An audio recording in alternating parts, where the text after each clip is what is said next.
صرف ایک چمچ شہد اور بچہ ہاسپٹل تک پہنچ سکتا ہے۔ جی ہاں، اگر آپ 1 سال سے چھوٹے بچے کو شہد دیتے ہیں تو یہ خطرناک بھی ہو سکتا ہے۔ اگر آپ کے گھر میں نیو بورن یا 1 سال سے چھوٹے بچے موجود ہیں تو یہ بات ضرور جان لیجیے گا کہ شہد یعنی کہ ہنی قدرتی ہے، صحت مند بھی مانا جاتا ہے، لیکن 12 مہینوں سے کم عمر کے بچوں کے لیے سیف نہیں ہوتا۔ وجہ اس کی آخر کیا ہے؟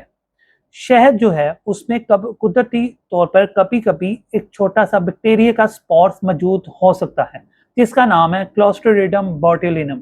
بڑے بچوں اور اڈلٹس کا ڈائجسٹو سسٹم اس سپورس کو ہینڈل کر لیتا ہے، لیکن چھوٹے بچوں کا گٹ پوری طرح سے ڈیولپ نہیں ہوتا، اسی لیے سپورس بچوں کے آنتوں میں گرو کر سکتا ہے اور ایک ڈینجرس یعنی کہ خطرناک ٹاکسک بن سکتا ہے۔ اس کنڈیشن کو انفنٹس بوٹولینم کہا جاتا ہے۔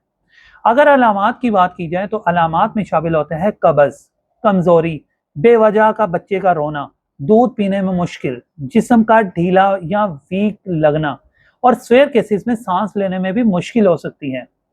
تو اس لیے ڈاکٹرز اور ہیلتھ ایکسپرٹس جو ہیں وہ ریکمینڈ کرتے ہیں کہ 1 سال کی عمر سے پہلے بچے کو شہد نہ دیجیے۔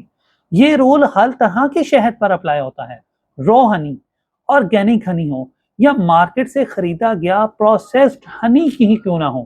یاد رکھیں، شہد کو گرم کرنا یا کوکنگ آئل میں یوز کرنا بھی رسک کو پوری طرح سے ختم نہیں کرتا۔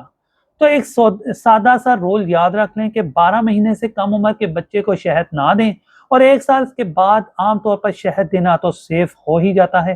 تو یہ چھوٹی سی معلومات آپ کے بچے کی صحت کے لیے بہترین ہو سکتی ہے اور آپ کے بچے کو صحت مند رکھ سکتی ہے، بیماری سے بھی بچا سکتی ہے۔